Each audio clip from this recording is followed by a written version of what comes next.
Dr. Santosh, you please introduce Dr. Gupta and start the session. Yes, sir. Yes, Sorry, sir. Thank you, sir. I Thank am you. just suffering from, I am not feeling well. So that's why I am in leave today. So Dr. Santoshi will introduce and will start the session. Yes, sir. Thank you, sir. Okay. So, good afternoon, everyone. I invite all of you to this second session of our 5-day FDP program, which is sponsored by AICTE. In short, we call it ATAL FDP program. So, our resource person for today's talk is Dr. Prasant Kumar Gupta. I welcome you, sir, for this FDP session.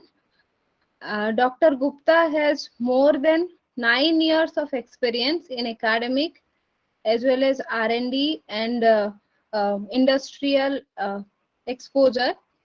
After doing his PhD, he has done his PhD in polymer engineering and technology from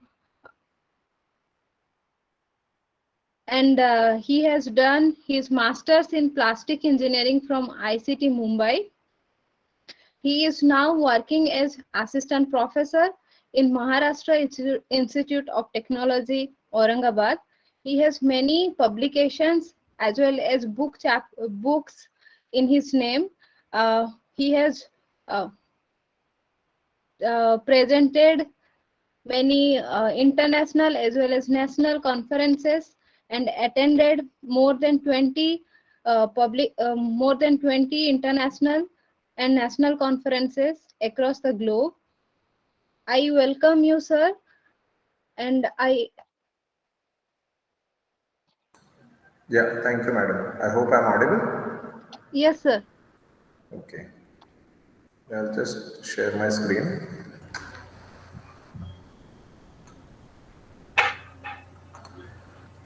Yes, sir, you are audible. Yes, sir. Sir, so sorry to hear that you are not keeping well. No, no, no, no. I hope you get Sorry, well I am soon. sorry. It's okay. I'm sorry because Yeah, today itself I suffered. yeah. Sorry. So, fine. So I hope the screen is visible to everyone.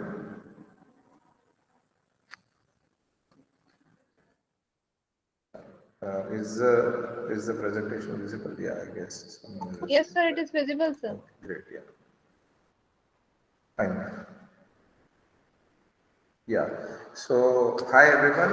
My name is Dr. Prasant Gupta, and as Madam has mentioned, I'm working as an assistant professor in the Department of Plastic and Polymer Engineering at Maharashtra Institute of Technology. So, I am an alumni of CIPET. I have done my diploma. Done my diploma from CIPET Ahmedabad, and post that I did my bachelor's and master's and PhD from various institutes. Right, and before we get ahead into the topic in detail, just a bit about my institute as well. So I am employed over here in the Department of Plastic and Polymer Engineering. So we have a 4-year degree program in that, right? And today we are going to talk about the challenges and opportunities in the recycling of plastics, right? So we all know what a big challenging issue the recycling of plastics is, and though we call it challenging, a lot of it more so non-technical in nature. The people who are non-technical in nature, they look at it from a problem perspective, but we as technical people definitely look at it as an opportunity, right? And that is where the talk that I'm going to give today is going to be dedicated at. So we are going to talk about vegetative and food waste derived packaging film. So this is some work that we have been doing at our institute along with some collaborations from Saudi, that is the Middle East, right? So not taking much of the time, let us get into the session. So this is what you are going to absorb from today's session. So what I'm expecting that you're going to absorb from today's session. So we would do introduction in two parts. We would first talk about the history of polymers and packaging and all, and then we look at the opportunities that we are going to have.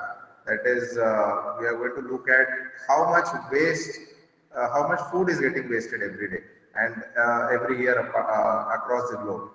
Then we look at the single-use plastic, which is by far a feature which of plastics as such, you can say, that has been a revolution in increasing the growth of plastics from right from 1950 to what we have come across in today's life. So we are going to look at the need of single-use plastics and how does it impact our life, right? So we every day use a lot of commodity materials and mostly they are single-use in nature. So we are going to look at that. Then we look at life cycle assessment where we are going to touch upon what happens to plastic right from the point of the raw material manufacturing till it meets up the waste stream and what happens post that. So majorly we are going to look at what happens post, plastic is converted into waste or into refuse, and we are going to do the same for food waste as well, right? And this the purpose of doing this is to just to build up to the presentation and the major part of our topic that is there today. And then we are going to look at food waste as a utility for developing of packaging film. So how we can utilize the waste as a means of sort of a raw material for developing packaging films. Then we are going to look at the major sources and opportunities. Briefly, we are going to touch upon the biodegradation mechanism, different biodegradable packaging materials, because then we need to understand that the derivatives or the extractives that we are going to have from this food waste may not be directly used. So we are going to look at some packaging materials which can form biocomposites as a whole. And then we are going to look at some illustrations so we always talk about the commercial aspect. So we all know by now, those who are working in biopolymers, that biopolymers, as we call it, you would find that yes, the research aspect of it is very nice. And then you can work on multiple biopolymers that are available and that people are trying to extract from either the plant kingdom or the animal kingdom, right? But then when we look at the commercial aspect, only a few have been able to touch upon the commercial aspect of it. So we largely look at two techniques which are commercially used more when we are talking about flexible film making. That is, we look at blown film extrusion. Of course, there is cast as well, but largely the market is driven by blown film extrusion. So can we, what we are talking over here in terms of research, can we translate into the commercial aspect of it? So we are going to look at some cases where people have done that. Just to reiterate the fact that it is commercially still possible. The only thing that probably needs to be done is that research has to be taken in on that scale. And then we look at the packaging applications as to what packaging requires as a material, and then we'll conclude the session with a single slide. Now let us go through the journey of plastics. So we have all known that plastics, when we talk about plastics which is not metals, this age has taken billions and billions of years to reach here, right? So we are talking about the Stone Age, which was the first age that was actually recognized, wherein the materials that were majorly used for a lot of applications were stones. Then came the Metal Age, and then plastics have not been very old. In fact, you would see in the second point that the first plastic was actually developed in the laboratory in around 1860. So people have ridiculed plastic. But then what is the age that plastic has? Not even 200 years. And then we have gone through the Stone Age, Metal Age, Plastic Age, billions and billions of years. Is it really okay to ridicule plastic just because of maybe improper habits of humankind? Right? So 1860, the first plastic, so earlier it was not, the material did not exist. So our scientists developed in and named it on his name. That is Alexander Parkes was the scientist who developed Parkinson. And in 60 to 70, 1860 to 1870, John Hyatt developed another similar kind of a material. So even Parkinson was a cellulose-based material, and John Wesley Hyatt developed another material which we named as celluloid. Now we are talking about making in the late 18th century. We are talking about developing plastic in a laboratory, right? But when we talk about the usage across the globe, we necessarily have to look at the commercial aspect of it. So what if it can be developed in a lab? We don't understand the cost effectiveness unless we produce it on a mass scale.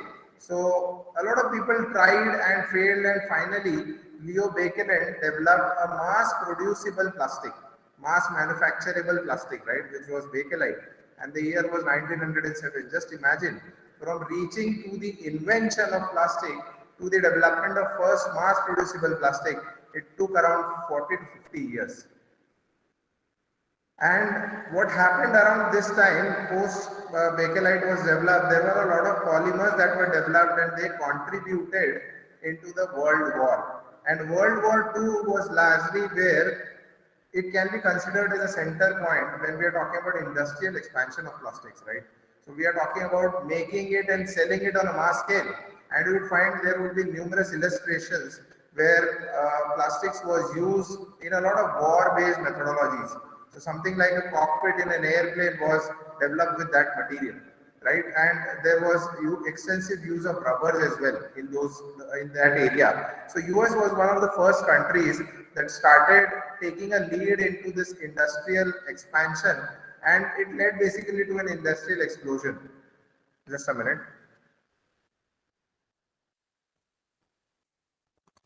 Okay. Yeah, I'm really sorry. I thought there might be some issues with the mic or something. That is why I just went there to see it. Okay. Yeah, fine. So as and when the US started developing, other countries started following suit, and the plastics was now made in a lot of countries at an industrial scale. So what happened? Now, durability is one of the better properties of plastic. We all know, right? For example, we talk about a car and we talk about the tire of a car. We always talk about durable, whether it is durable or not, right? Whether it is having a long life or not. And we know that one of the major reasons why plastics have been able to replace what it has replaced today, one of the salient features that they offer is the durability aspect. So the life is long. But then what started happening, so we found that around 1940, 1950, there was a huge industrial expansion in manufacturing and usage of plastics. And what happened is, in 30 to 40 years of time, what started happening was plastics was seen everywhere. Now this would not have been a situation if it was properly managed, if the waste was properly managed. And to this day, we feel that we are still not managing our waste properly. And that is where recycling has a big part to play. So in the 70s to 80s, there was a huge perception shift because plastics was visible across the globe. You go to beaches, you would find it. You go to the center of the city, you go to villages, you would find it everywhere because people are using it but carelessly throwing it away. It is not meeting the garbage bin, or it is not meeting the dustbin, as we call it, right? So in this what 65 years, 8,300 million metric tons of plastics is used, out of which 79% is landfill and only 9% is recycled. You would find that 9% should be landfilled and more than 80%, 90% should be recycled, but that isn't the case. And then when we look at today's world, we are already seeing the cost of land going up.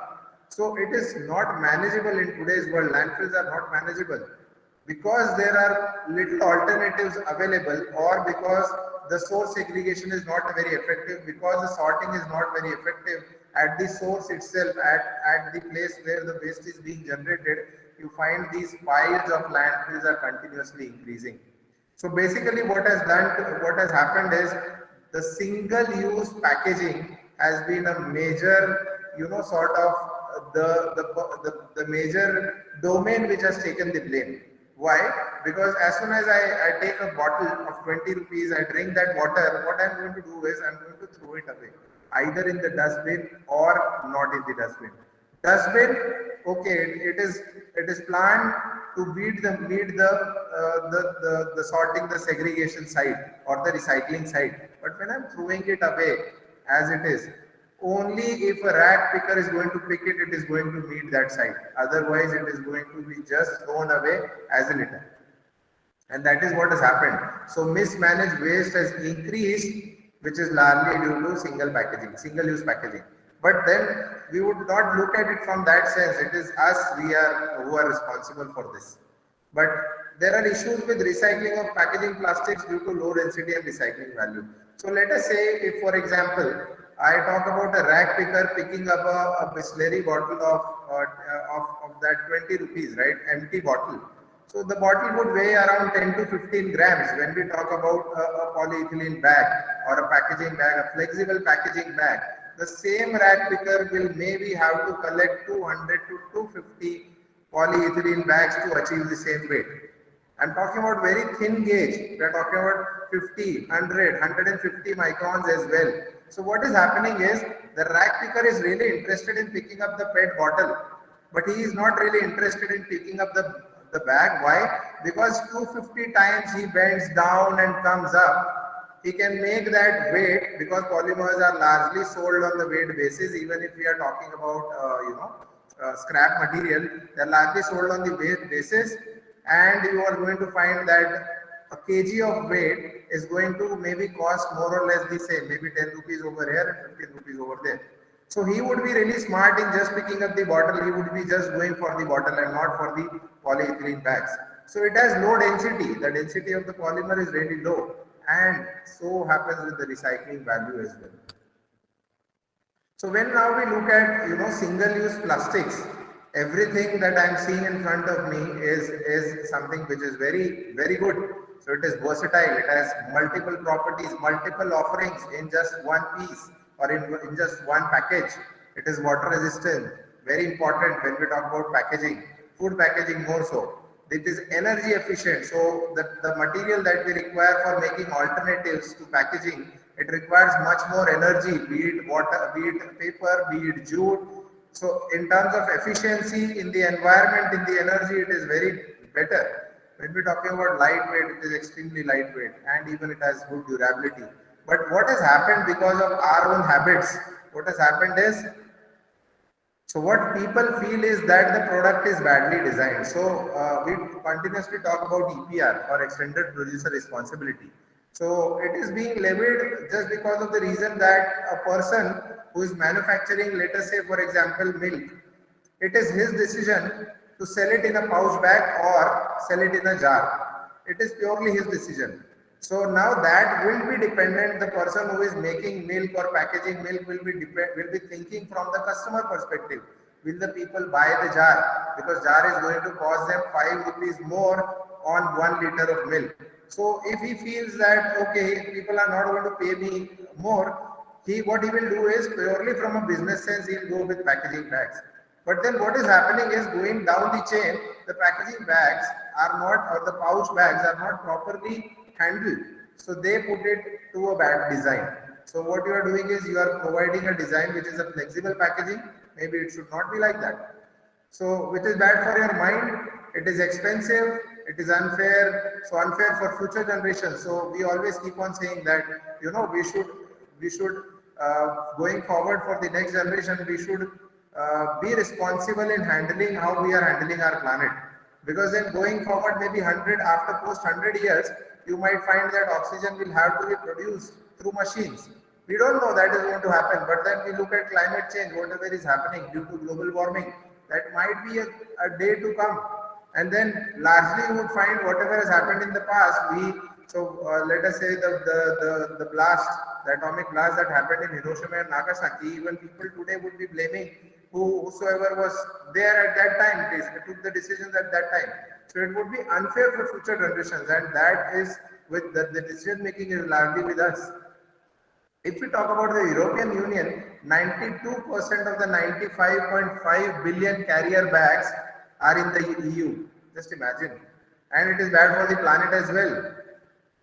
Right? So this is how we look at it, or this is how the policy makers look at it, because of which you would find that in the past year or so, more than 50% of Indian states have banned bags below a certain micron level. And with the recent amendments that has happened in the waste management rules, they are pushing it continuously north of 50 microns. Earlier it was below 50 microns, it was okay. Then the rule came 50 and plus you require, now there is 70. They are going to gradually phase out that as well, where they are pushing towards more than 100, 130, 150 microns. So that is what is happening. So they have already informed the states and they have already informed the governments, state governments, that you have to take decisions and you have to phase it out in a gradual manner, because what is going to happen?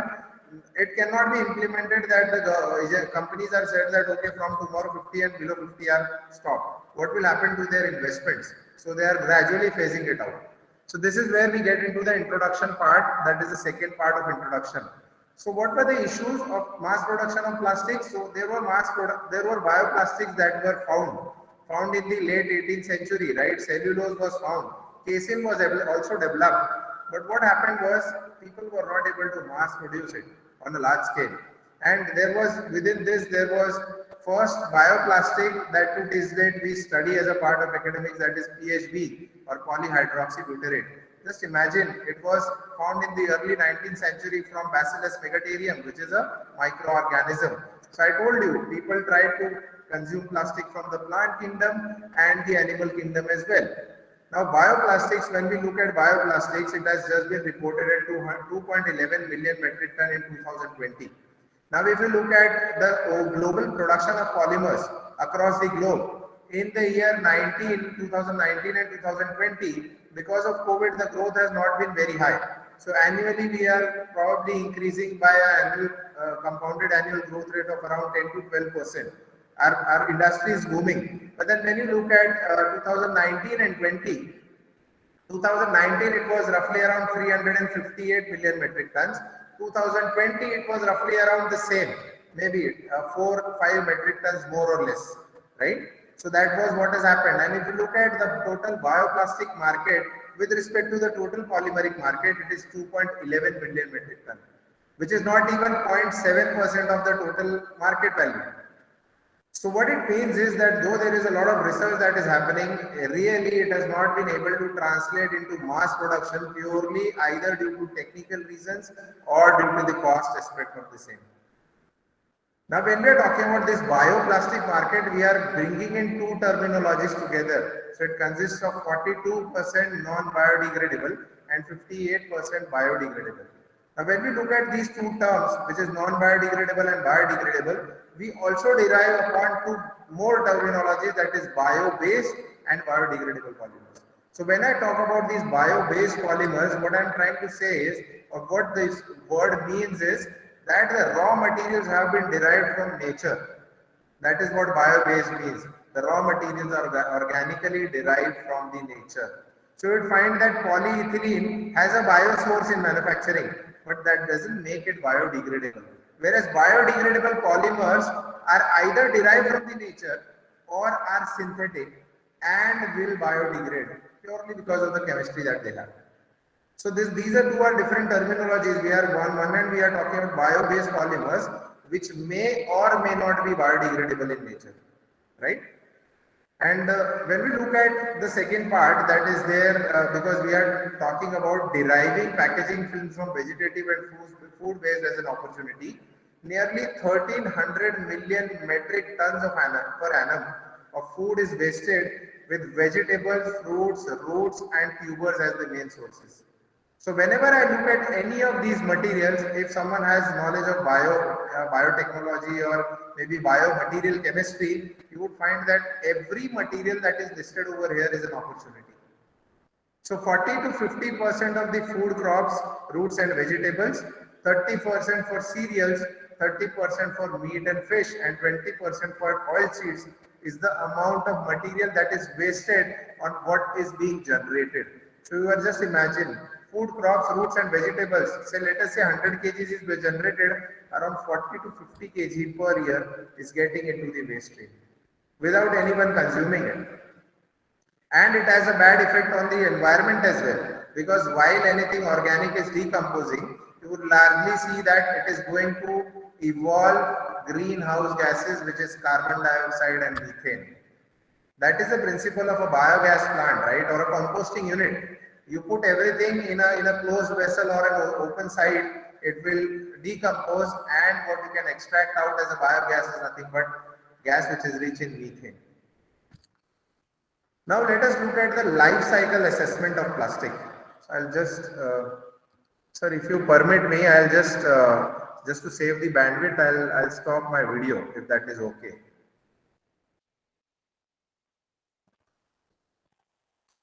Okay, fine. I hope we are together in what we are doing. Everyone is on the same page. We are following.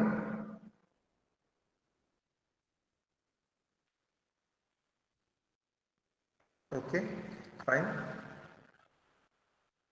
Right. So now what happens with, so when I'm talking about the life cycle assessment of plastic, what generally happens with plastic? So what we can see here is that there are hydrocarbons which are there is biomass, so either you have a synthetic origin which is hydrocarbons, or you have a plant-based origin, so biomass, carbon dioxide. You harness these materials to synthesize polymers or plastics. So that is an industrial process of manufacturing. Now from here, you generally get is granules. Now you want to convert the granules into finished products that we use today, be it a bumper, be it a dashboard, or maybe a bucket or a mug or something like that. So it goes to the another industrial manufacturing unit, which is conversion of plastics granules into finished product, that is polymer processing. Now what happens is post this, it reaches us as the consumer. So what do we use? What do? We use it and we reuse it until we find it fit for throwing away, or until we find it not fit for using it again.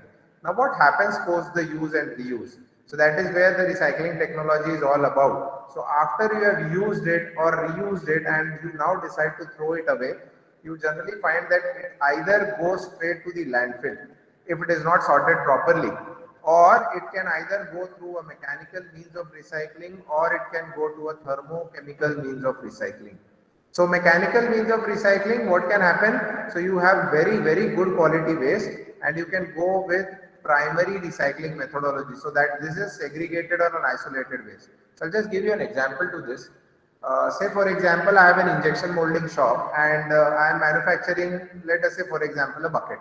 You would find that there would continuously be waste that is ejected as a part of screw. So bucket will not have a runner gate, but then let us say take other parts, say bottle caps and all, which will have a runner gate assembly as well. So whatever I am throwing it away, it is just being produced, right? So what I can consider it, it is a source segregated waste.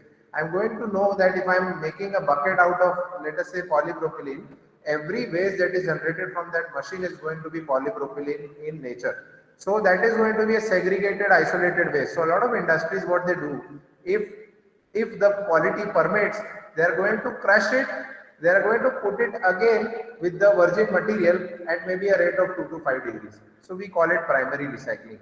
Another example can be you are manufacturing, you are doing injection molding, you get let us say 10-15 pieces of short shots. I mean the part has been rejected from your quality. What you can do, you can crush it again, you can put it, or you can make new products which can be the same. So we are not talking about downgrading the quality, we are talking about making the same product. So that is what primary recycling is all about. Now, if we do not have source segregated waste, or if we do not have good quality source segregated waste, we can go to downgrading.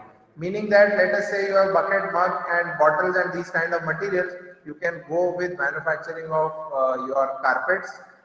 From fibers, you can go for carpets, you can go with manufacturing of jeans, t-shirt. So you'll find that even today there is a lot of companies like Adidas and Nike and all, they have been marketing their shoes as 100% recycled PET bottle shoes product, right? So that is polyester fibers that you can extract. Or you can go on with making flower pots, carpets and these kind of products which are downgraded in terms of quality to the original product that was used. So either you can go with downgrading or you can make mixed plastic waste, which can then go for making lumbars. Processing can be happen through intrusion techniques and machines and technologies like that. So if you do not, you go for first primary recycling, you can't do it, you go for secondary recycling. If you still can't do it, what you can do is you go for either chemical recycling. So something like PET, polyethylene terephthalate is very popular for chemical recycling. So we can recover out the feedstock. So you can try and get a bis-hydroxy, 2-bis-hydroxyethyl terephthalate, and that can be used for manufacturing of PET again, either in the saturated form or in the unsaturated form. So unsaturated polyester, that is the thermoset resin. So the starting material can be PET flakes there. Or what you can do is you can still go for something which is known as pyrolysis. So you can get fuel recovery, or you can get a fuel conversion. So you get largely what you will get is a liquid oil which you can use as an industrial oil. And if there can be gases which can be condensed, or they can be used as it is in the gaseous form. So that is pyrolysis, gasification, cracking, and those methods. That is the third resort. If you cannot go with primary, secondary, you go with chemical recycling, where you can get the feedstock either in the material form or in the fuel form. Or if you cannot do this as well, you then go for thermal recycling. So you can either burn it away, or it makes a lot of sense if you are burning and trying to take out energy from it, right? So we all know plastics have a very good calorific value. Almost in comparison with brown coal, you will get the calorific value of plastics, right? So you can do thermal recycling, that is, you can do energy recovery via incineration. And if you cannot do that as well, you can directly burn it in an industrial heating environment. That is what is done with cement kilns. So something like, you would find something like thermosets, something like these multi-layer packaging or metallized films. They are largely, decomposed, or they are largely treated through these routes. That is what has happened. And if you cannot do this as well, so it can be incineration with energy recovery. Then if you cannot do that as well, it goes to landfilling, where there are again two school of thoughts. So what is generally practiced is open landfilling or littering, right? So a municipal corporation vehicle will come, there would already be a heap, it will go on top, it will dump the waste and come back. There is no science involved. There is science that you can involve here. So you provide proper lining on the bottom end, on the top end, you dump all the material which is there, you place a leachate collection pot, you place a pipe based structure where you can recover the landfill gas, which can be further used as an industrial gas, right? And you do proper monitoring of pH, temperature, gas yield, leachate yield, and everything. But then sadly it is not happening. Now when I look at it, if I look at the process, and let us say if I am a soft drink manufacturing company and I want to do life cycle assessment of my bottles, you would find that life cycle assessment is more often than not biased in nature. So of course people will not be knowingly doing it, but then they would always be biased based on the footprint that they are leaving on the environment. And that is why when I look at, I've gone through at least 30 to 40 papers on life cycle assessment of plastic and how people have done it. There are multiple avenues where you have to be sort of very stable. So you find that this life cycle assessment was a very middling topic in the 80s and 90s. And in one of the science congresses, there was this paper that was introduced, and then the government took it up and formulated a life cycle assessment policy. As to if you want to carry out your life cycle assessment, you have to adhere to the terminologies and the rules and regulations that they have put in, and it has grown over a period of time. So there are some standards, ISO standards, which provide you, if you want to do life cycle assessment, this is how you should be doing it. So in general, in a nutshell, if I want to look at the assessment or impact of plastic life cycle analysis on my environment, I'd look at these assessment categories. So let us say if I am given a rating of 1 to 10, I would put it in between all these factors. So we'll just go through it one by one. So there is, first is global warming. Now we all know what global warming is, right? So whether or not from here till the point here, is it contributing to global warming? Rating it from a basis of 1 to 10. Not just rating it on the basis of what we think. The ratings are basically based on the calculations that you do throughout the entire life cycle of the plastic. Then there is ozone depletion potential. So we might have heard or read in the recent past, because of this lockdown that were induced by COVID across the globe, finally the ozone layer has reconstructed or rebuilt, right? And the gap that was built in ozone is now getting covered up slightly, right? So whether or not it is depleting the ozone gas, or whether or not it has a potential to deplete the ozone layer that we have in the stratosphere. Then we look at ecotoxicity, acidification and eutrophication protocol. So whether it is ecotoxic to the environment, to the ecosystem, whether it is toxic to the ecosystem, whether it creates acidification in the ecosystem, and eutrophication potential is largely based with what effect does it have on the marine environment.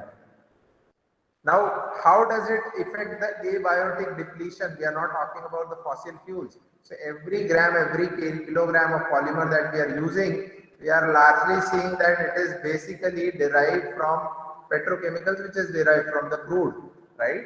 So that is why crude is ruling the market in terms of cost differences as well in plastics. So we would have to learn, or we would have to know whether or not it is depleting the abiotic potential, or whether it is depleting the abiotic sense, right? So fossil fuels are getting depleted, right? That is one of the arguments that every time we hear whenever the prices of petrol go up, right? And that is sort of the basis of why we are looking at alternative technologies like air, sun, and solar and everything. Then what toxicity does it have on human environment or human cell, right? What toxicity does it have on human beings? Okay, so we all know that there have been a lot of phase outs that has happened in the recent past because of carcinogenic or maybe mutagenic effects to the human kind.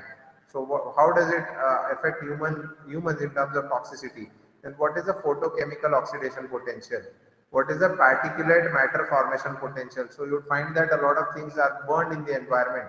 So you would find they form this particulate matter, right? So these are some of the impact categories on which you can assess the life cycle of plastics. So let us say if as a company I'm making a bottle, so I need to assess it on these factors just to understand about whether I should be going ahead with plastic or glass is okay for me. Of course, there is a different debate on why we should go with plastic and not glass, but I'm purely talking in terms of the environmental footprint over here. Now, when we look at food, there is another primary important aspect. So, when we look at food, we are talking about primary production. So, over here we are differing because largely we are growing food not in the lab or not in the factory. We are growing food in the farms. So, you find the raw materials that are used for the factories or food processing factories are largely farms. So, from farms it is going to processing and manufacturing. So, you look at these juice manufacturing companies. So, it's a food processing unit. So let us say if it is a mango juice making company, it will bring in juice, it will bring in mango as a raw material. There will be various additives that are added,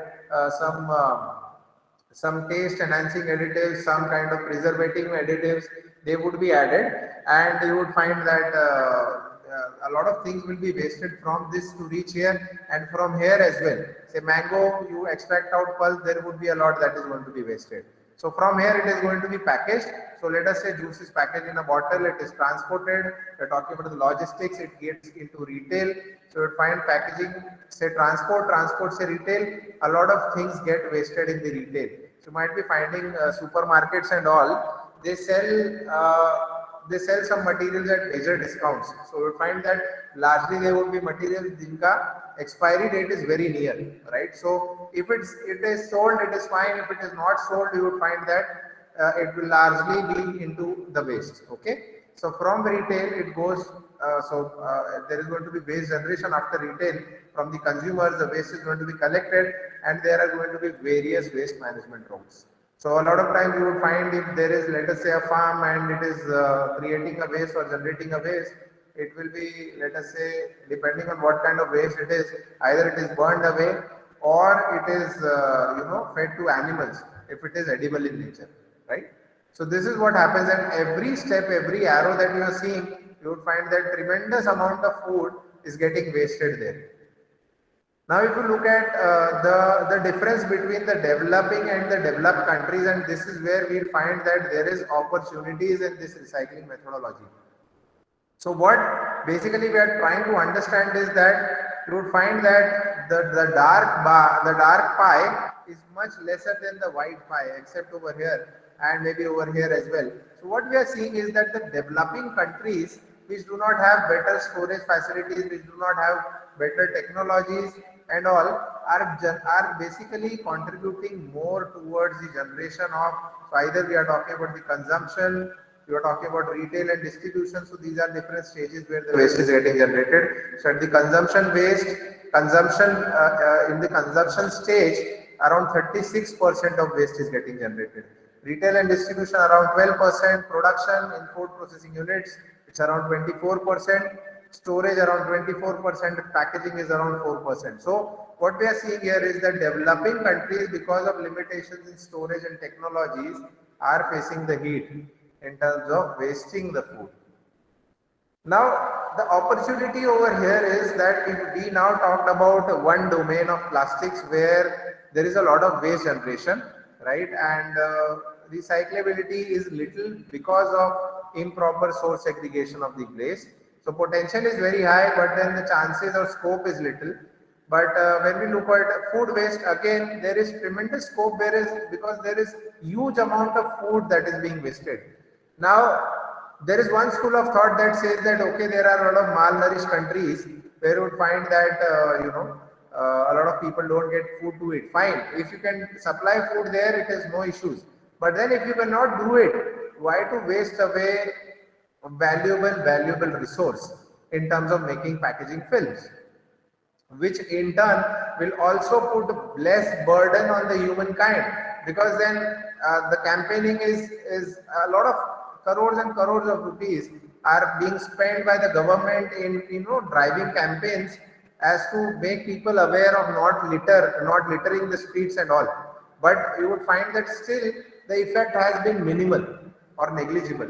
So now these two concepts that we have just saw, that what if we think of merging both these concepts, that is plastic waste generation and the loss of food, into getting it, so combining both these into for getting into a carbon neutral zone.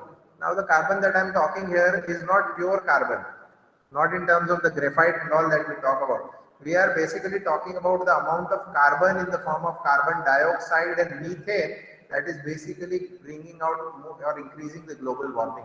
So what if we do plastic waste generation minimization and food loss wastage minimization, or not minimization of food loss wastage, right? So what we can basically try and do is this food loss is going to decompose in the open environment, and what is going to happen because of that is there is going to be generation of carbon dioxide and methane. Whereas when we are talking about this plastic waste generation, it is at this point in time it is largely going into landfill or incineration. Now again there is huge amount of carbon dioxide and methane that is generated here. So what we can do is we can make films based on this loss which is happening, and we can utilize the carbon that is basically going to get wasted over here. We are not allowing it to get wasted, we are rather converting into plastic packaging films, and we are saving the raw materials of plastic which would have taken energy to synthesize. And why don't we combine both these wastages and emissions into a system where we produce a film based on food and vegetative waste that is being generated? Now what are the opportunities? Now we kept on talking that okay, we can merge these concepts, and what if we do it, right? So of course there need to be science to back it, right? When I'm saying that, let us say for example there are these mango peels, and I want to make a sustainable packaging material out of it, there has to be proper scientific backup to it. If it is not giving the properties which are a must in packaging, let us say tensile strength, elongation, modulus, water vapor absorption. So if it is not offering these properties, it would be very difficult for one to use it, right? Now what opportunities do we have from this food waste? So this table gives you a concise sort of information on the materials or the bioactive compounds which are present in various food and vegetative waste.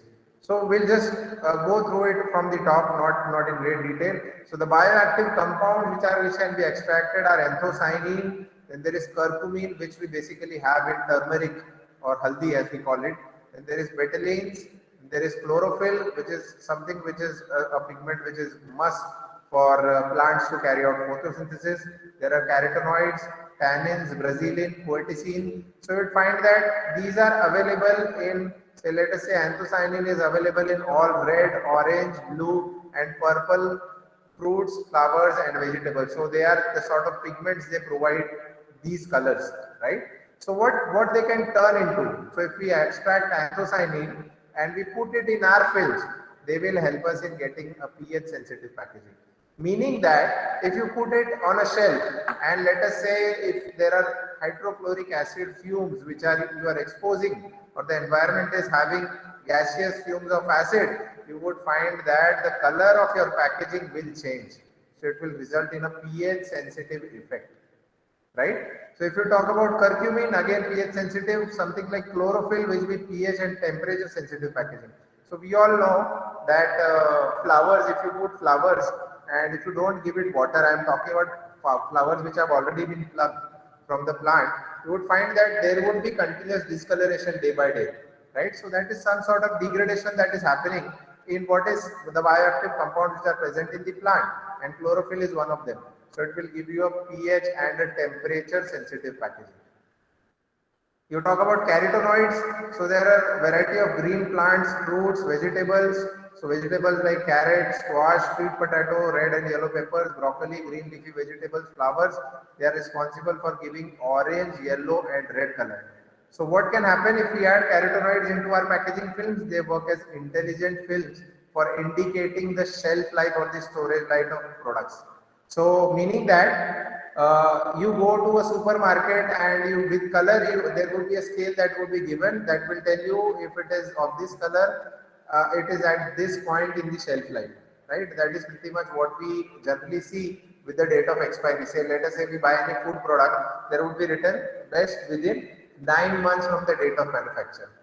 So that is a date, and we have seen there are people who are engaged in a lot of frauds as well, where you can very simply use a solvent to rub off the date of manufacturing and batch number, and you print another thing.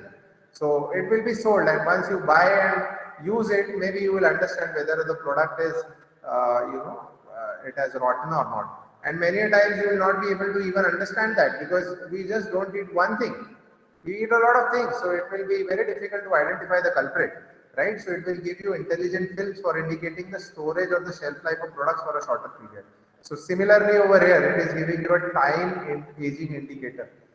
So although we are seeing here that okay, they are present in fruits, flowers, vegetables, curcumin, then red pitaya, amarnath, amaranth and beetroot and prickly pear, plants, cyanobacteria and all. But of course, we are not going to take it away from fresh produce. We are just talking about the material if going into waste, these are the opportunities that you can get or take out of it. Now we are talking about these bioactive compounds. So what you can do is we can use these bioactive compounds for introducing or augmenting antioxidant and or antimicrobial properties for making temperature, pH and aging sensitive packaging. So we are not talking about these three materials, these are different. We are talking about the bioactive compounds that we just saw in the last slide. So you would find that they are responsible for providing antioxidant feature. So you have this antioxidant feature. So people would say, if you look at health experts, they would always say eat a lot of berries. They are rich in antioxidants, right?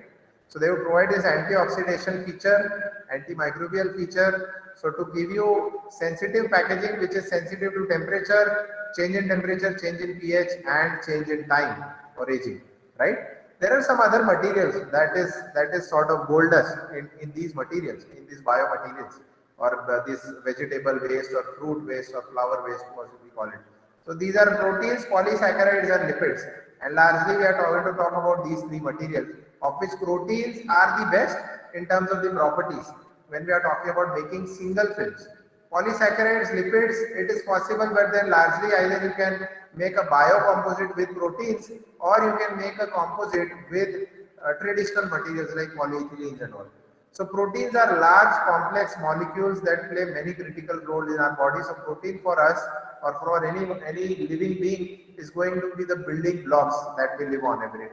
Now polysaccharides, basically they are polycarbohydrates and they are the most abundantly carbohydrate found in food. And lipids, we are talking about now the sticky, waxy, oily part. So there are various organic compounds that are insoluble in water, and they include fats, waxes, oils, hormones and certain component of membranes and function. So they basically lipids, they function as sort of, you find there is a hump in a camel, right? So that is the place where he stores all of his energy, or most of his water that is there, right? So these function as energy storage molecules and chemical messengers, sort of neurons. Now, if you look at these materials, so this is just a list of proteins that we have. So you can look at here. So we have purposely I have sort of removed the plant animal kingdom, right? Because of some reasons of mine. So we have largely focused, and even from this presentation point of view, I largely focus on the plant kingdom only, because then there can be a school of thought that if we want to extract out materials from animals, of course, we are right now talking about waste, but going forward, there can be a school of thought that animals can be killed for extracting those materials. So let us not get into that. There is enough that is there in the nature, which sort of gives away on its own. You don't have to kill anyone or whatever it is to get that material, right? So there is casein. So casein is a milk protein. Then there is whey protein. And there is albumin, which you get from the shells of shells of eggs. Then there is wheat gluten, one of the abundantly present materials in wheat. Then there is corn zein. There is lentil, dal as we call it. Peas are there, moong bean, triticale. So these are all sort of dals and all. There is pumpkin. So there are fava bean, sunflower seeds that we are talking about. Then there is distilled dry grains. So these are some of the sources of protein. So you can look at here, there is water vapor permeability, tensile strength, elongation and break, and there are Gauge values which are reported. So this is a good enough data to tell you that you can get very good. So if you look at something like, let us say, corn zein, you are finding that the properties of corn zein based films, raw films, can range from between 18 to 33. And if you look at water vapor permeability, it is very less. If you look at elongation of the break, it is less, but then you can modify all these terminologies by adding in some additives. So if you look at the advantages, it has excellent film forming capacities, it has high tensile strength, and it has low water vapor and oxygen permeability. But the problems or the disadvantages with almost all, and over here as well, is the low flexibility of the material, which induces brittleness in it. Right? So we talk about polysaccharides and lipids as well. So where are these polysaccharides that we are talking about, polycarbohydrates that we are talking about found? So polysaccharides are found such as starch are available in potato, there is rice, corn, wheat, cellulose from cotton, wood and other cellulosic derivatives like hemicellulose. So cellulose and hemicellulose is something which is very popularly or abundantly found in wood, right? Are also available, non-toxic, they are heat processing, they are possible with heat processing. So you find a lot of materials based on cellulose are heat processed to make commercial films, right? And they enable their conversion into packaging film. So heat processing is still possible. And we all know whenever we are talking about any commercial films, we are largely removing out the casting, solution casting part, because laboratory is still possible. It is very difficult to do that in a commercial plant, right? So casting will not take you anywhere. So when we are talking about anything like blow film or something like that, we are talking largely about the methodology of using heat or thermal this thing. Now these films are inferior in terms of water vapor permeability due to their hydrophilic nature. Okay. Then lipids such as gum, so we are talking about waxes, oils, right? So gum, alginate, pectin, beeswax, carnauba wax, oils, free fatty acids, they are hydrophobic and they possess good barrier properties. So can you use these lipids and fill it into polysaccharides or proteins? Can you make a biocomposite? So that is one school of thought, right? And then you put in some mix of fillers as well. That will take your further mechanical properties above. So you have taken care of the barrier properties, you have taken care of water vapor permeability, you have taken care of the hydrophilicity, and you have taken care of the mechanical properties by adding in fillers. So a very good system that you can design. So while you compare it with protein-based film, both polysaccharides and lipid-based films have limitations in terms of gas barrier characteristics, relatively abundant. So again, proteins are relatively abundant, excellent film formability. So you find good film formability in proteins, and you have good mechanical properties, and the nutritional characteristics are very high as well. Now, before we go ahead, let us just try and look at what actually biodegradation is all about. Just a minute, I'll bring some water.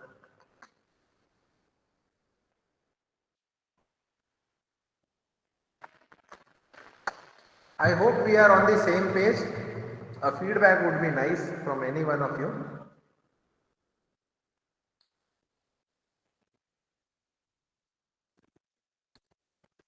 Yeah, anyone? No issues, fine. We'll move ahead. Okay, so if you look at the biodegradation part, you would find that there are three major. Okay, yeah. So when you look at the biodegradation part, there are three major stages that we are talking about. So the first stage is biodeterioration. So let us look at what happens. So let us say if I have cellulose, for example, with me, or if I have any material which is going to organically decompose.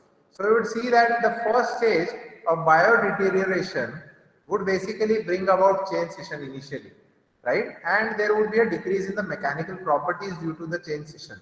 So there will be chemical, mechanical, physical change due to the effect of microorganisms, biological activity on the surface of the material. So whatever chains we have, largely what we are going to see is there is going to be breakdown of chains initially, right? The second part is going to be further breaking down of the chains, which will lead to change in the surface features and mass loss. Now, let us say I had put a 5-gram sample and now I am monitoring it on the basis of weight. What I am seeing now is that because of the chain scission that is happening due to the attack of microorganisms, I am now starting to lose weight in my sample, which was 5 grams in weight. So partially the weight loss is because of the decomposition of the material and conversion of the material into these gases. And after biofragmentation, so that is the microbial activity causing the breakdown of the polymers into oligomers and monomers, from which they are polymerized into polymers. So you would find assimilation of this material, assimilation of the medium that it has been put into. So largely you would find these materials are naturally expected to give away in the environment. So maybe in the soil or something like that. When you look at a biodegradation test, there is a particular culture that you are going to expose it to. So these biofragmented compounds are used by the microorganisms and are converted into biodegradation end products, which are going to be water molecules, carbon dioxide and biomass. So again, there is going to be change in the surface features and mass loss. So we are going to now see what mass loss and what change in surface features that we are talking about. So this is now, you will find a series of pictures which will help us in understanding of what we have done till now and how we can do it basically. So this is an illustration of starch polyurethane films, right?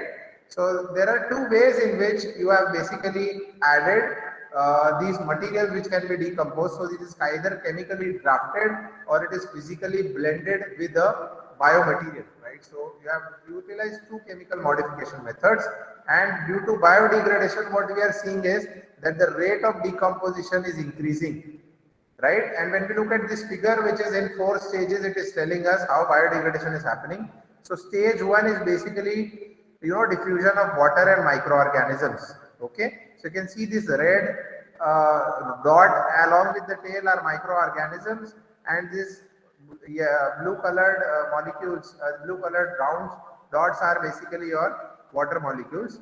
And now after stage 1, there is going to be water molecules are there, microorganisms are there. So there is going to be initiation of these polymer degradation mechanism or biodegradation mechanism. So there is going to be hydrolysis and oxidation. So largely any source that is decomposing the polymer, it is going to utilize free oxygen from the environment, and it is going to progressively deteriorate it and degrade it.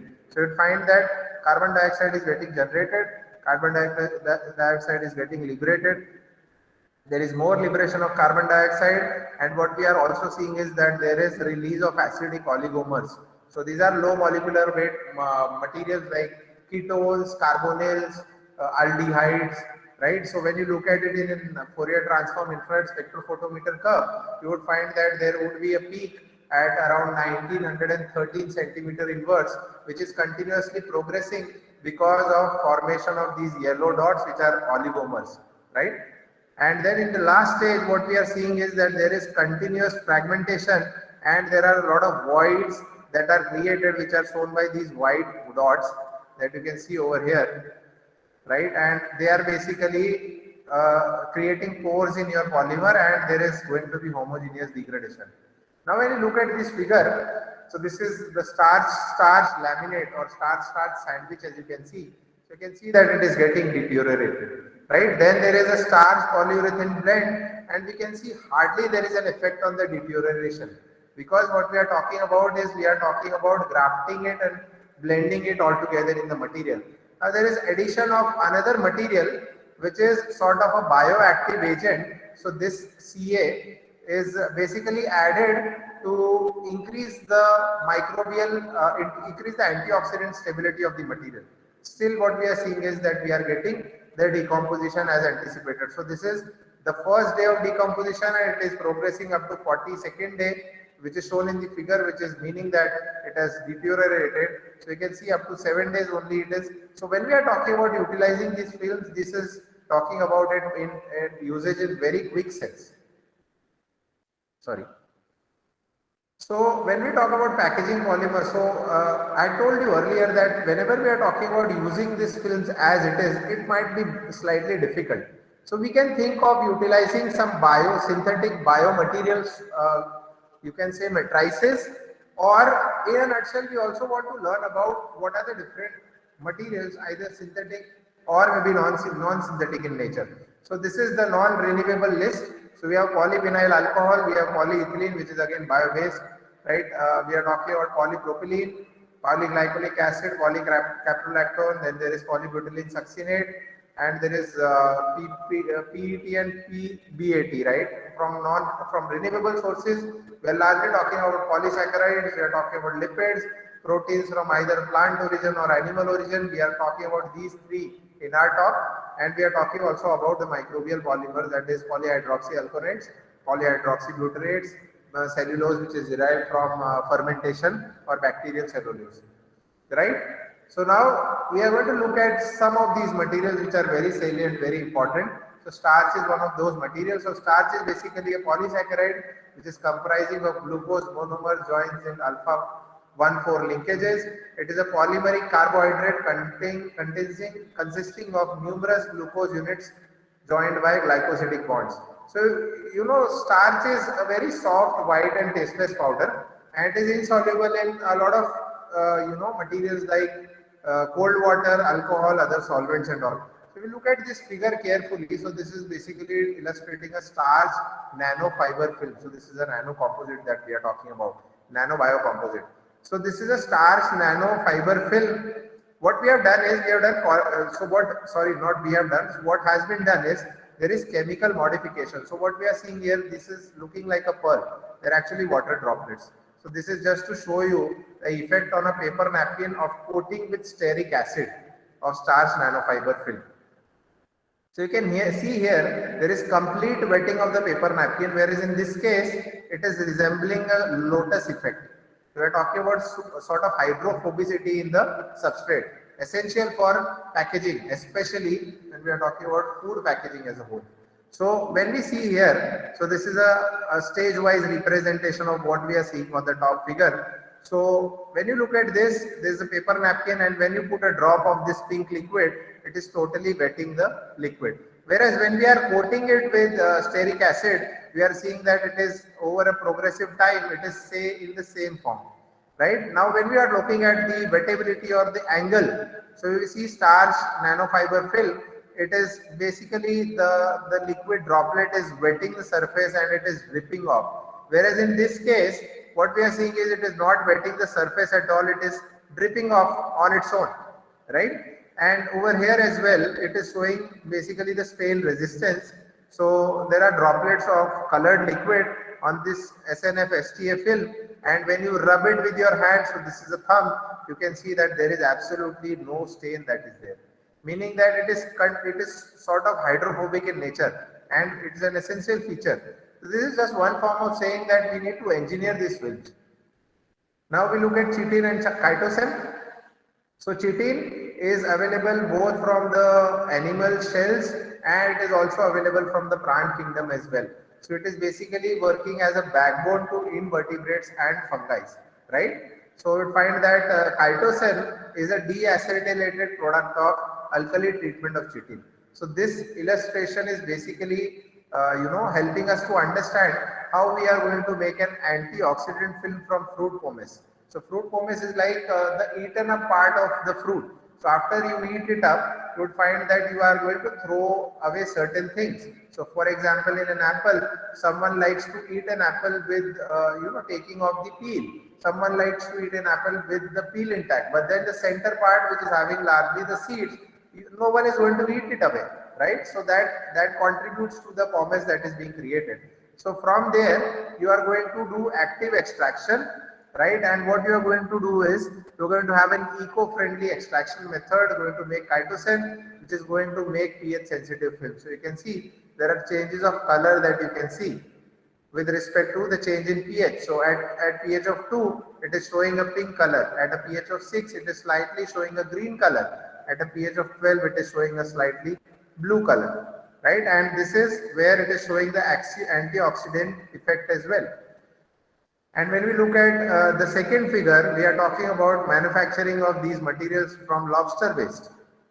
So you are going to make chitosan from the source, and what you are going to add is you are going to add nano zinc oxide, which will work as an antimicrobial agent. Along with it, it will work as a filler, and you are going to cast it, and what you get is basically a sort of a film which can save or sort of have a coating, edible coating on top of it. So still edible, and it will give you the kind of effect that we have. Say for example, when we look at apple which are sold in today's market, you have to be very careful of whether wax is coated on the apple or not, right? So something of that sort. So it's an edible coating. Wax is not edible in nature, but then what it does, it doesn't allow the moisture of apple to go away. Similarly, in this thing, what we are seeing here is coconut shell, right? So coconut shell is ground. So first there is mechanical treatment, post that there is chemical treatment. So powder is obtained by alkali treatment, bleaching and acid hydrolysis. So this brown powder, which has a lot of impurities because of bleaching, has been turned into a white powder. So from there is going to be a physical treatment, and from there you get is cellulose nanofibers, right? And cellulose nanofibers can be used for making the film that you are seeing. So this is a tomato which is kept in a film which is extremely transparent, which is a biocomposite made from these cellulose nanofibric fillers. And you can see that it has very good hydrophobic nature, it has good thermal properties, it has good optical properties, mechanical properties and biological properties. So on this hand, what we are seeing here as the starting material is cucumber peels. So cucumber that we eat, right? So you dry it in a powder, then you do cellulose isolation, and post cellulose isolation, what you get is a cellulose nanocrystal. So this is the surface morphology or the surface appearance, and this is the morphology of that material. So thermal analysis, XRD analysis, all prove that it has very good.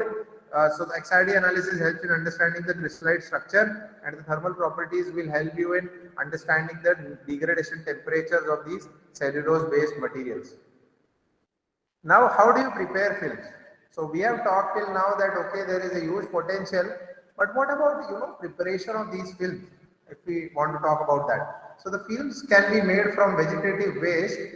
Offer a lot of technical, environmental, and economical benefits. So we have established till now that when we talk about the technicality of things, when we talk about the effect on the environment, and when we talk about the economy of money, we are always in the plus side, because we are basically trying to take a material which is sort of having no value, which is a waste. There may be a need to tailor and engineer them to suit the needs of various applications. So this is what we need to do as a researcher. There is a need to tailor this material. This is very important. So you have to engineer the properties as per the requirement that you have. So if I want to have good mechanical strength, I might proceed with something like a glass filler.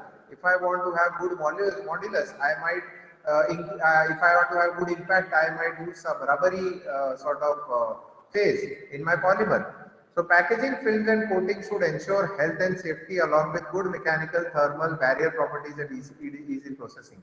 So these four are the salient features that are a must in packaging films, or we are talking about edible coatings as well. And they should also be health and environmental safe. So we are talking necessarily about making a product which is probably going to be eaten or going to pack and eatable. So it should have proper health and safety regulations. It should meet the regulations. And the complexity in the chemical structure and polymer side chains provide ample opportunity for the property enhancement of the films via chemical and physical means to cater to the needs and demand of. So what you can do is, there is this chemical structure and the polymer side chains. You can do grafting, you can do copolymerization, even in physical blending you can use something as a compatibilizer to improve the interfacial adhesion, thereby improving the mechanical properties of these materials. So there is a lot that can be done on the engineering end of things. There is another material where there is a sort of a nano composite which is made. So this is the material which is extracted from tree gum. So in winters you would find that traditionally we have been eating these laddus, which are basically made from gums. So they are supposed to improve our immunity. More so in COVID times you would find people are doing it, right? So this gum, which is basically coming out of a tree, different trees give you different gums, but then a tree gum can be used, and there can be graphene oxide can be used as a nano material to give you something like this. It's a wavy kind of pattern which is showing like a nacre kind structure. So we were continuously talking about improving the barrier properties, right? So how do you improve the barrier properties? So adding a nano material can be one such way. So this is just an illustration to make you understand about this tortoise path creation. You can do the same with clays as well, right? So if you exfoliate clay in the polymer matrix, you can easily get this tortoise path. So earlier the path was quite straight, and the gas permission or the gas retention was not very good. So what is now happening is, because of exfoliation, this is single graphene layer. So graphene is a layered structure. So we are seeing that there is a kind of a tortuous path that is being created, because of which the gas retention properties are going to become better. So in a packaging, when I am talking about my food getting preserved over a longer period of time, barrier properties play a very, very important role. Now, how do you do processing? So there can be wet methods, there can be direct casting, coating. So if we are talking about direct casting, straightforward and industrial, not an industrial process, purely a lab process. Coating can be an industrial process. So when we look at other methods like dry methods, we are talking about either layer by layer assembly, or you are talking about compression molding, or you are talking about extrusion, right? So layer by layer assembly, again, let us talk about something like, for example, 3D printing, which is a layer by layer assembly, not very sort of feasible to print. Then there can be compression molding that can be there, and there can be extrusion. So compression molding has been used along with extrusion in a lot of research papers, and extrusion is probably by far the best method that can be used to make films. Right, now we'll look at some cases which are already reported, right, and we have done a lot of study on that as well, not in terms of practical exposure, but then in terms of reviews as to how we can do this. So you can see this is a cassava fruit. Cassava fruit is sort of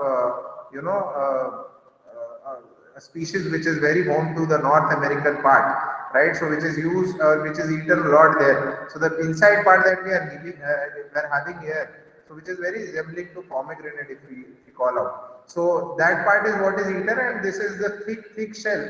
So you can see the thickness that is literally thrown away. So there is a biocomposite that has been researched on along with cassava peels. So it has been mixed in starch, which is 55% corn and 45% cassava, right? So I'm sorry, this is passion fruit that we are talking about. So it has been mixed with this passion fruit peel. Post processing has been mixed with starch and glycerol mixture. So glycerol is going as a plasticizer over here in varying concentrations, varying screw speeds of 66. So there are different speeds that have been used, and this is the extruder that has been used. So this extruder is basically an extruder which is used to make sort of extruded food products. So something like a pasta, something like what we regularly eat, kurkure. So these are all sort of products which we get from extrusion, right? So this is an extruder which can be used for food products, which is capable to handle food processing in a very careful way, because purely of the temperature constraints that are there.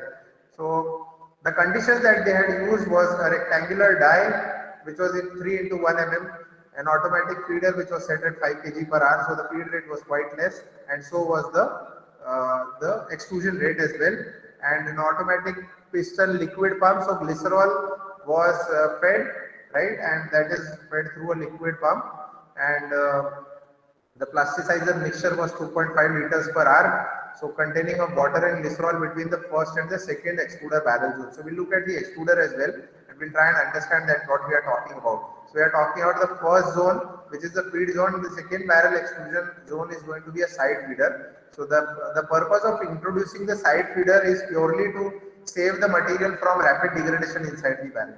And the extrudeds were then cut into 5-gram billets, and they were then compression molded. So earlier extrusion was used, and then these researchers they did the compression molding at 90 degrees centigrade at 5 tons hydraulic pressure. So this is what the screw design was that they had used, right? So you can see here this front part is basically is the feed part, right? And this is the temperature range. So you find that the last zone temperature was lowered down to 80, middle it was around 100. So it was originating from 20, and these are the feed elements, or the conveying elements as we call it. Over here in the center we have some mixing elements, but again these multi-lubed elements are not having as high complexity as we generally have in our conventional thermoplastic polymers, which are non-bio. And then we are also having a couple of reverse ended elements. So you can see over here, this is a reverse element just to enhance the mixing, right? So the mechanical characteristics along with water angle, contact angle, water permeability and solubility, they were checked, and it was observed that 4% of passion fruit peels, they produce the best results in terms of mechanical properties of bioplastics. So only 4% addition could give the best mechanical properties of bioplastics. And increased percentages and lower screw RPM. So I told you earlier that they did research at different RPMs. So increased percentages of fruit peels and lower screw RPMs, what it resulted in decreasing water solubility in the bioplastic samples. So what we are talking about is, if the water solubility goes down, you would find that the degradation rate would increase. And the increasing content of glycerol in the combination, so increasing the plasticizer with increasing the speed of the screw, resulted in the increase in the water vapor permeability. So the permeability of water vapor increased, and that is why the glycerol and screw RPMs were considered to be not very high, and they were decided to be really low. Contact angle didn't change by much, so the hydrophilic nature was almost similar. And the extrusion processing led to better homogeneity in the complex mixture. So because we are talking about these kind of a construction of a screw, we are talking about a very good mixture of starch, which consisted of again corn, cassava, and your passion fruit peels. So this is the material that we are talking about. So you would have a pre-conditioning or a pre-mixing sort of a chamber, right? So where you are introducing the raw material, there is going to be some steam, some water that is introduced to sort of make a slurry, and then it is fed into the extruder. So after there is going to be thermomechanical cooking. Cooking, why we are saying? Because this cholesterol machine is largely dedicated towards food extrusion, right?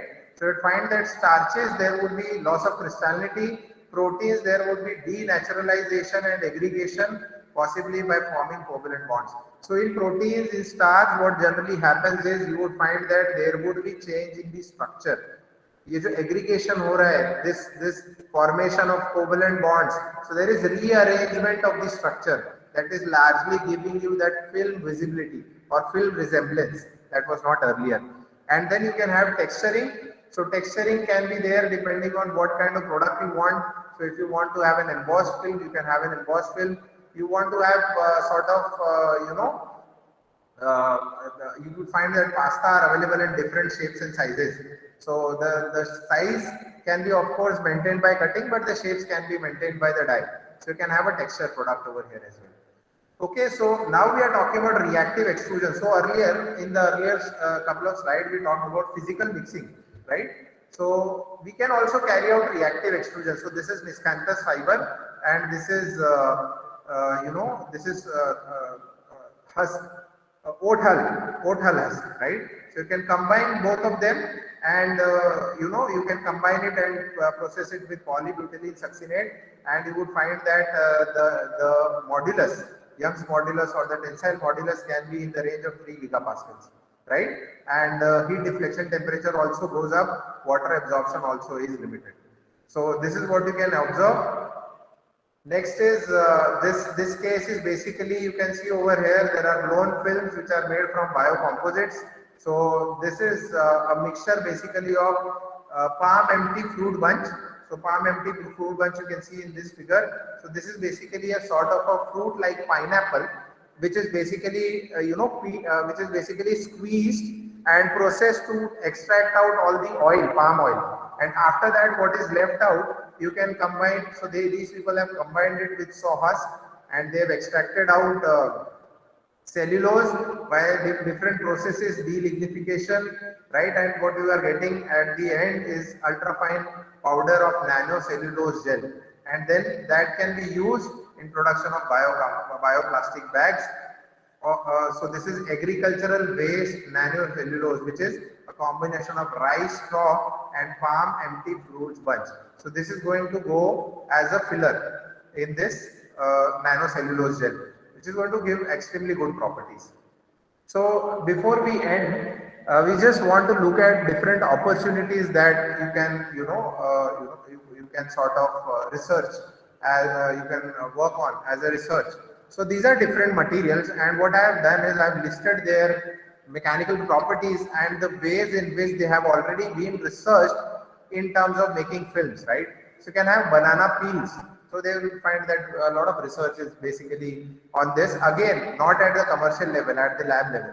Then there is banana pseudostem. It is very rich in cellulose, and you would find a banana tree will only give fruits once in its life. So everything that is the pseudostem, the plant stem that we are talking about, is just thrown away. So that can be a very good rich cellulose rich sort of source, and then that can be used, and you would see the tensile strength is very comparable. So you would find that the tensile strength is ranging from 12 to 34, which is sort of much more higher than even something like LLDP, which is used as a conventional film, right? Then you have carrot waste, so ultimate tensile strength is around 35, right? Of course, we can see that the elongation at break is not very high, and then these are brittle. Then we have parsley stem, so elongation is good, and you have very good tensile strength. Water vapor, however, is very high. So all the methods which are used are casting. Moving on, you can have apple pomace, which is again the part of the fruit that we don't eat, so which is rich in pectin, and you can use either. So people have reported the use of casting or molding over here. There is tremendous amount of rice hulls and straw waste which is generated from agricultural produce. So a lot of rice is eaten across the country, wheat and rice both. So you have these hulls that are there, and a lot of people have gotten into this, using this agricultural waste for making these films. So these straw and hulls, they have some aspect ratio which can do wonders, especially for the modulus properties. So you can see the tensile strength, the elongation of break, again it is brittle.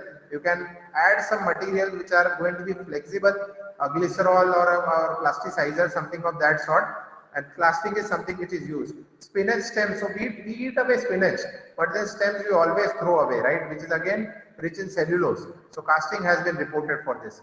Cauliflower waste is another waste I think has a lot of potential, because then whenever we talk about purchasing cauliflower, we always look at cauliflowers which are not having a lot of these stems, bottom part, stalk, right? And the same thing happens in the market as well, that anyone who is selling cauliflowers will just throw away those stems and go away, right? So it has a lot of potential. So they can be powdered, they can be basically dried, powdered, and then can be converted into an cellulose-based biofilm. So it is reported with casting. There is radicchio waste is there is cassava peels, right? There is citrus waste, so orange, a lot of juicy mango is there, orange is there. So this food processing industry throws away all these citrus waste. You can see the tensile strength, which is around 15.7, almost comparable with linear low density polyethylene. Cocoa pod has a very rigid material, tensile strength extremely high, right? So there is casting or extrusion which is reported. Then there is hazelnut skin. So they have reported it in the form of polylactic acid polypropylene biocomposite, and they have done extrusion for it. And they have shown to increase the thermal stability of these films using hazelnut skin. Then there are hemp fibers.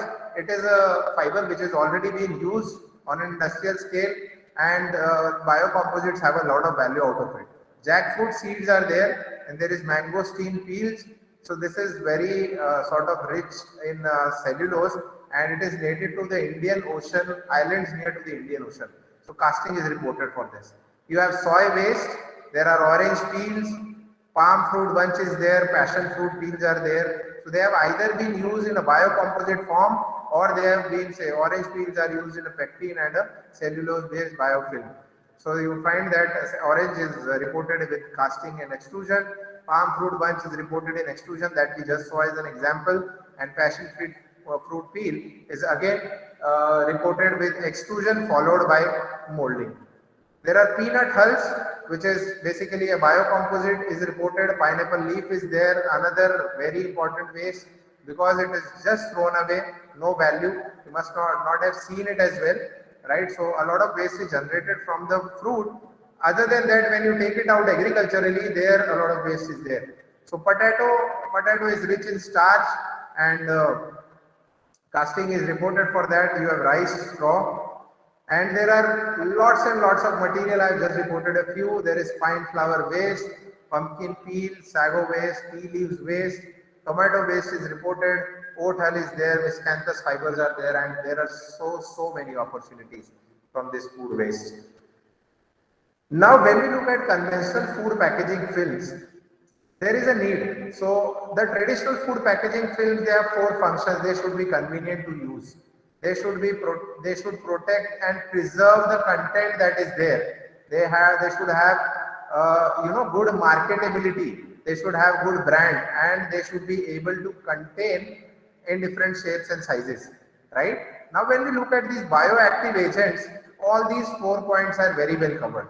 So there are ethylene scavengers, there are antimicrobial agents, there are CO2 emitters, there are antioxidants, O2 scavengers.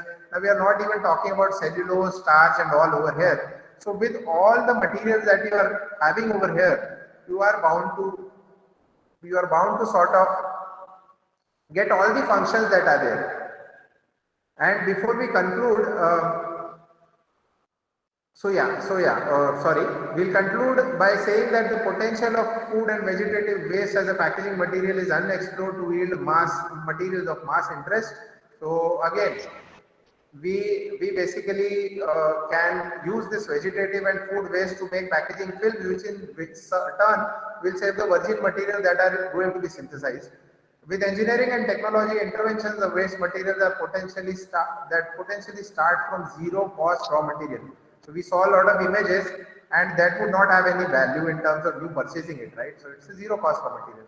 That may be an alternative to the plastic packaging waste issues across the globe. So you can, of course, have to deal it with energy and technology interventions in combination with the recycling rate at lower percentages. Conventional bio-based or biodegradable materials contributing to greenhouse gas while degrading, and food waste doing the same to our environment. So we are talking about solving our all problems as a single solution to single-use plastics. So what we are talking about is, on one hand we have plastic films, one hand we have this waste. This waste is going to decompose and give carbon to the atmosphere. This is going to get decomposed, give carbon to the atmosphere, take a lot of time. Now, we don't allow this to decompose, and we use it as a starting material for making plastic waste. So this carbon is going to be just sort of contributed to the atmosphere only once, and that is where this terminology of vegetative food waste, derived waste, packaging films can give you a solution to the challenges and can serve as a very good opportunity to the recycling of plastics. So this is basically, this article has come out of, this presentation has come out of an invited article for Chemical Record Journal, which is a really inter-science publisher journal. And we have a team of 3. So Dr. Rehman from Saudi has collaborated with us, and we have Dr. Toksha with us from our physics team, who is involved in this research that we are doing. So I thank you all for patiently listening to this session. And if you have any doubts, I would be more than happy to, clear them for you. Thank you. Yes, participants, if you are having any queries, you please proceed. You can ask Dr. Gupta.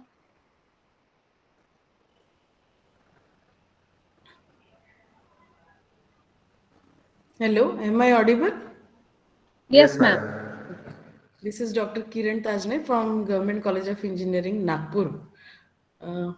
Sir, I would like to know that which type of test need to be performed for this material. Okay. See, madam, it will depend on what you want to actually check. So, there are few things that we can check from a quality perspective. So, uh, one probable thing would be that I want to check the mechanical properties. I want to check the optical properties. I want to check the permeability characteristics. So, if I want to do that, if I want to check how is it faring with other materials which are used across the globe. So what I would do is I'll use a universal testing machine for checking my mechanical characteristics. I would use something which is known as a contact angle measuring equipment for checking the hydrophobicity or sort of what do we call it? The contact angle, right? And Yes. we want to check the haze. We would use a spectrophotometer to understand what the haze is. Now the haze meter for that sort, and we can use a UV visible spectrophotometer to look at the transparency aspect of it. So if we want to look at vis to vis comparison with what is sold across the globe, these are some of the machines. And another test would be the water vapor permeability or gas permeability that you can test on a WVTR machine, that is water vapor transmission rate equipment, right? And if you want to check the biodegradability aspect, there is a specific setup that you need to. There are a lot of labs that have developed it across the country. So we have it over here in MIT. There is CIPET Aurangabad that has it, and I'm very sure it would be at a lot of places across India as well. Where what is basically measured is that you put a sample, a commercial sample, which is sort of degradable or non-biodegradable. Along with that, you put another sample, which is your sample, which is an experimental sample, and you expose it to the same conditions of degradation. And what you are trying to assess is that how much carbon dioxide is basically, how much carbon dioxide is coming out of the system. That is what you do. Of course, there are a lot of more details attached to it. Yeah, so these are some of the tests that you will do. Okay, thank you, sir. Yeah. And can we easily fabricate this setup, experimental setup for making the film, plastic film? If you want to go with something which is used commercially, you can go with a blown film equipment. So a lab scale blown film equipment would not cost very high, right? But then again, the lab scale blown film setup and a commercial scale blown film setup is good.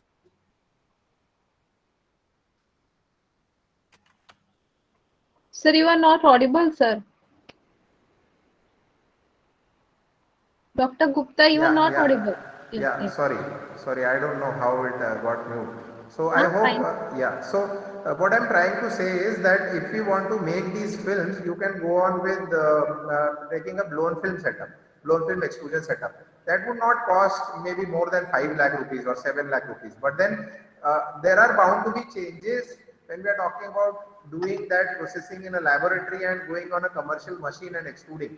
Because in commercial machines are very huge, the rate at which they basically extrude and make these films are going to be very high. You can at lab setup you can go with solution casting, but again if our aim is basically to have an industrial tie-up or to make films that can cater to the industry and not just basic research, we would basically involve ourselves in going for not going for casting and going for a blown film extrusion methodology. Okay. Yeah. Thank you, sir. It Madam, was welcome. very informative and interesting session. Thank you. Yeah, thank you, madam. Yeah. Am I audible? Yes, madam. Please go ahead. Hello, sir. I'm Smriti from Guru Nanak Government of Delhi College. Very Okay. informative session. I Yeah. just want to know one thing. As you said in your preparation of film in only in the cost line, correct? Okay. May I know what is the dispersion result of the film if you will go with means for the further experiment? So, when we are talking about dispersion, so are we talking about the dispersion of biomaterials into the sort of composite? Because there are multiple ways in which you can make these films. So you can either go on making the films directly from biomaterials, right? And then when we are talking about adding additives into it, then we are talking about going for understanding the dispersion of additives, right? But then largely when what I understand from what I have done till now is that it will not depend much on whether you are going for using a filler in a biocomposite or whether you are going for using a filler in a conventional composite. So that should not be different. Now, when we are talking about dispersing or sort of having a biomaterial in a conventional material, you would have to or you would like to look at the morphology of the material. That is something that that has to be looked at. That is fine.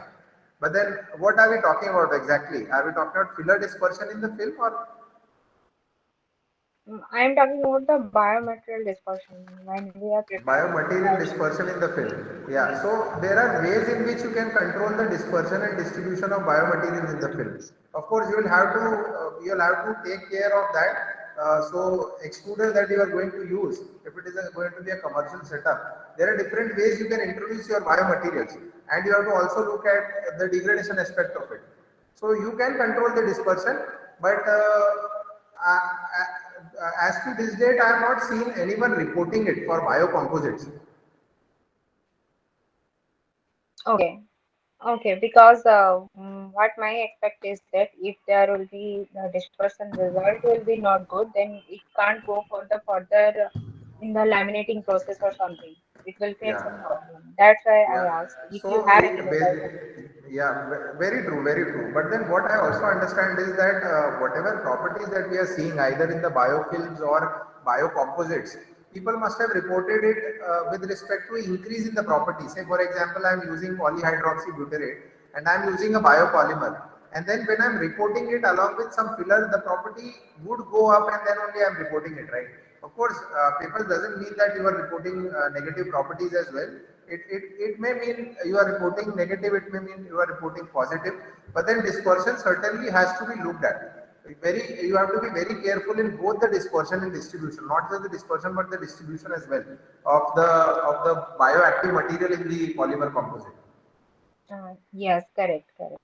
And another one, what about your optical properties result like haze and translucent? Yeah, so whatever studies have been done, largely you would find that they have stopped going ahead just at haze. So what it tells us is that yeah, transparency would not be very good. If I'm talking about making a composite where I'm using a material which is, let us say, transparent in nature, and then I'm using part of my biomaterial in it, I can still go ahead and make a transparent material. But then if you are largely using, let us say, for example, cocoa pods or hazelnut skin, there is going to be a dark brown color of those which will not allow you to make transparent films. It can still be used in applications where transparency is not a must.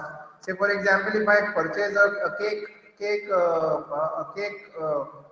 sort of a package, I can see my cupcakes, right? So may not go for those purposes, but then maybe something like a dal packaging or something like that, which can have a see-through feature as well. So that is something that you can design based on which requires transparency and which doesn't. but then people have not majorly reported apart from haze. So transparency would not be very good depending on what you are using as a whole. So may we say that in the preliminary result session, now we can predict it can be replaced one layer of multi-layer film, which will be inserted in another layer also. It can be Yeah. replaced. So again, that is going to be slightly tricky when we are thinking that okay, let us use this material for multi-layer packaging. Multi-layer will only be possible in this case if I am using majorly the layers of biomaterials, because we all know that biomaterial, when we are going to process them, it will certainly not be able to take up the amount of heat that conventional materials do. So something like polyethylenes are processed at 190. Now biopolymers will not be very stable at 190. So more research is required in these aspects, especially. Yes, correct, Yeah, correct. It's a very good, interesting topic. Maybe we can, it's a very good one to research further on this topic. yeah. Thank you, So Dr. that, Gupta. yeah, thank you. Yeah, welcome. Good noon, sir. Uh, Yes, yes, Thank you madam. very much for the knowledgeable session, sir. Sir, I'm having a doubt whether any simulation techniques have been adopted here when we choose different source materials. Like you have said, depending upon the tensile strength, we are choosing materials like. No. So whatever I have seen till now, I have not seen any simulation methods being reported. But then again, that can be another area to get into. So you can basically use simulations, and you can arrive upon the right percentages to research. Because then when we are starting with any biopolymer or any bio extracted material, it is really difficult to arrive to a conclusion as to how many, what percentage you are going to use it. So simulations may be used, but they are not very popularly used till now in what we have come together and done this study about. Okay, sir. Thank you. Yeah, yeah.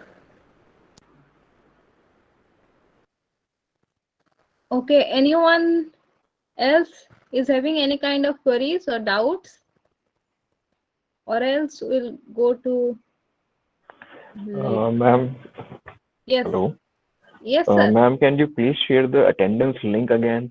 Because for a single crash of the application of my web or my web browser get refreshed, That, I lose all my messages. Can you yes, please yes, yes, email me them? yes. Those issues will be taken care of, no problem. But Yeah, what thanks I a am lot, ma'am. asking, if you are having any doubt or queries related to this particular session, then you can ask. Dr. Gupta is here, so he can clarify him. You. Yes.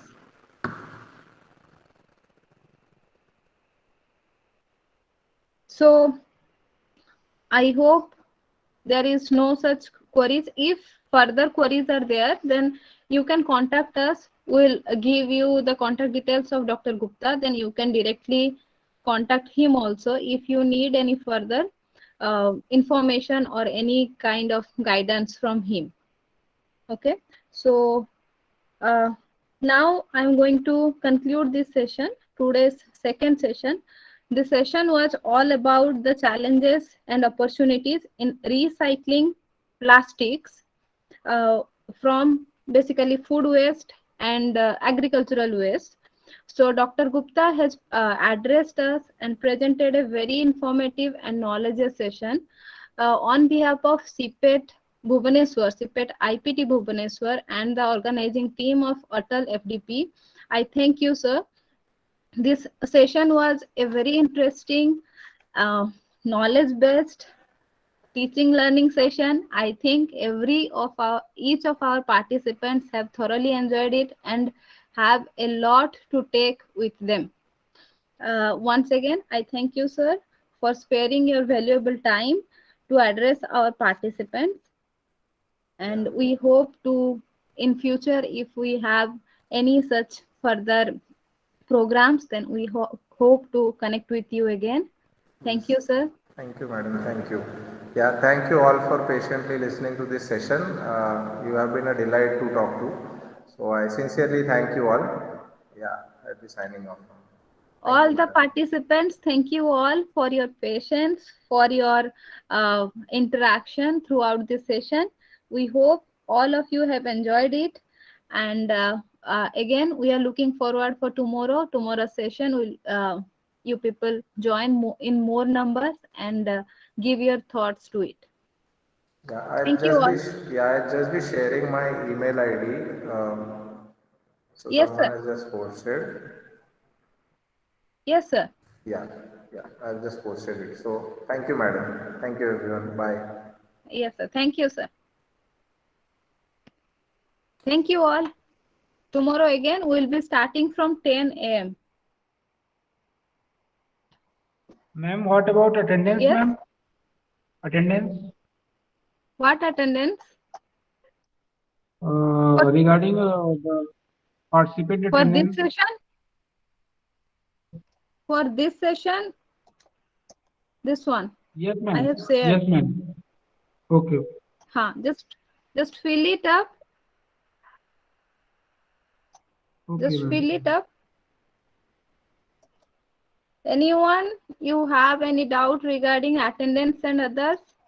The Google form, whatever I am sharing with you in each session, you please fill those during this session and your attendance will be marked.